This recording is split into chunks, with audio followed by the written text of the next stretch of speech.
बार में नहू से गाड़ी आ जाइए नहू से चलिए तो का होला एगो गाड़ी के बैक जाए के पड़ेला रिवर्स गियर डाल के जहाँ जगह मिले हो जब पास दे दिया ताई देखिए एक गो गाड़ी जाए के रास्ता बा दू गो गाड़ी चढ़ाई कइले बा आ जब मुंह पा जाए तो एगो गाड़ी के बैक जाए के पड़ी कैसे कैसे कैसे कहतिया औरतिया का कहतिया अरे की बाला चोरी फोड़ देला पेन होले कमोन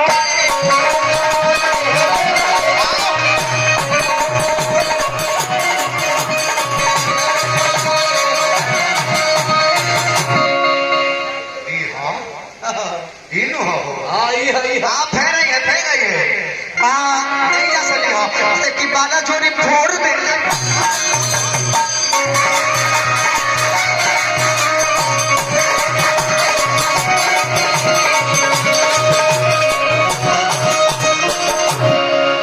मार के हम गिराइयो दे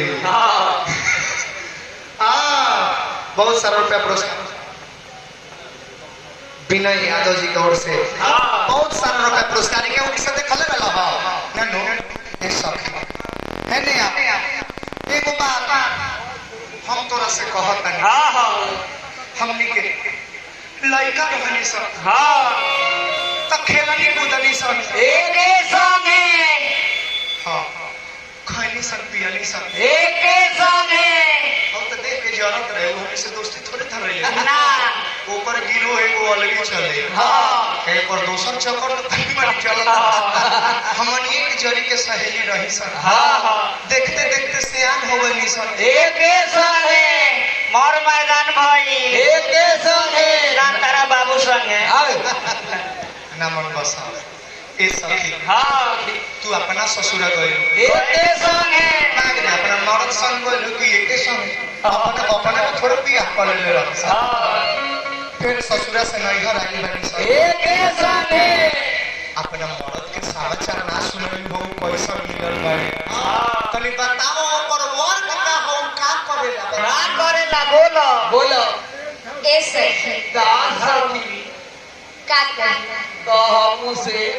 हमर मरद हां हमर मरद हां का हमर मरद हां तोरा बाबू के मरद ना का दादा के मरद ए सखी का सखी हमर मरद हां फौजी ए सखी तब तो धरावत होई हो काठी हो लाता बंदूकिया AWM तरह के स्नाइपर ट्रेनिंग करावत होई पबजी में ए टेक्स लगा के ए सखी का सखी जाए तो अरे भाई हम पावर प्लांट छोड़ के मिडिस्ट्रिन छोड़ के कहीं जाइबे ना करिए ना ए सखी का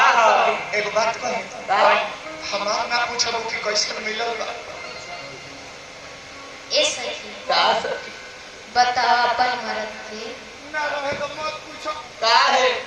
काहे है सखी ना रहे तो मत पूछो बताओ ना ना मत पूछो काहे बताओ ना छोड़ राजा ये बताओ बोली बोली काहे सखी हमर मरद के बारे में थोड़ा फुसला के पूछ लेनी है हां अपन मरद के बारे में रहे दे काहे अच्छा तो तू हो जाने का चाहता हां बाकी तोहरे से कहत नहीं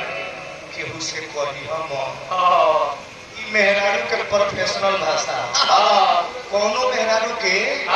ई प्रोफेशनल भाषा हो कोनो ऐसा बात एगो मेहरारू से कही नु तो ओकर जोन खास होई ओकरे से जाके कही कि ये सब ऐसा बात बा तोहरे से कहत नहीं केहू से कही हम आ कोनो केहू से ना कहली सब केहू जानला बिना बाकी हो ना रह ओ में के बता रही सर ई बात रो सब जानत माने कोनो केहू से ई बात कहत समय सब कहि सकी केहू से कहियो हां सचो कोनो केहू से ना कहियो कोनो जानला बिना बाकी हो ना ए सब का बता दे हमार माता नदिया के बेटा ट्रैक्टर के डराई को ए सब गीत तो बारा खलाऊ चटा पाओ थोड़ी हो खले चके फिर में जब वो ले ऊपर लगेला तो बुझाई कि एकदम लेवे परत रह जाए सुना ना जब जोतनी के भीड़ लड़ी आला तो 4-5 दिन जोतते रह जाला घरे कहां आइला कबो काल का नसों में जोतेला पी लिया जोते लगी तब बुझाई कि ऐसा जोती कि डरेर तूर के दोनों खेतवा एके में मिला दी और खेतवा में झगड़ा लगा दी पैसा दिले वही के हुआ जोत ली के हुके पीली तो डरेर ऊपर में तो कनी सा हिलाइए के जोत ली ए सखे पैसे बताई पैसे कहलाई कि बाला जोड़ी छोड़ देला पेन होले कमान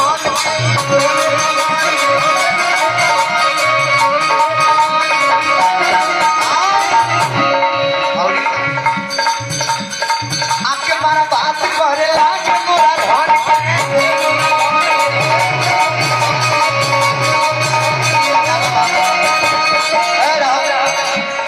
पप्पू डॉक्टर ड्राइवर चलिए बहुत अच्छा रोगा में तो दोनों लागल बा साहेब वाला पद यहाँ के दोनों ले ले बानी डॉक्टर साहेब और ड्राइवर साहेब ये दोनों में साहेब लागल बा साहेब सबका में ना लगे साहेब लगावे खातिर कुछ क्वालिटी चाहिए अब पियोकर भाईला पियोकर ड्राइवर लोग के तो आउ बहुत बड़ा फायदा है कैसे पियोकर भाईला बहुत फायदा कैसे का फायदा बाजी पी के चल देता रे लास्ट तरह के पद कि परे ना पसंद रह रोशन के हमारा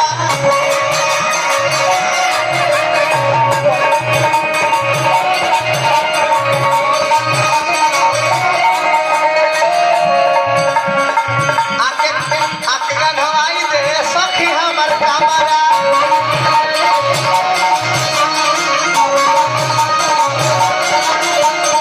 खिसा एगो सुनने हनु का कहले हैं कि हम कदू एक कटरा पानी लेके गए रहे मौगी पूछलस कि काहे खातिर आई बड़ा ए भैया सच पूछी न तो हमर बियाह शादी नहीं के भाई ना कसम से कहते नहीं हमर बियाह हुआ नहीं के भाई झूठो के खाली पब्लिक के अपन एक तरफा करे खातिर कदू मेहरा रे मेरी हम एक कटरा पानी लेके गए तो पूछलस कि पानी में काहे लगे हम तो कहनी के भाई हम साइकिल के पंचर बनाइले कदू पानी में ऊंची नहाला लीकेज कहां बा अच्छा कितना सुंदर गंगा बात कहले मैं हां कितना सुंदर गंगा बात कहले हमरा तो मन करता आतना तारा पर खीस बढ़ता मन करता कि तारा भिड़िया एगो माला पहना के 50 रुपया दे के हेने चलिए लेकिन इनकर बात रवा सब जानत नहीं कि ना कह दी हैया देखी ओ ना भय से तो भय हम कहे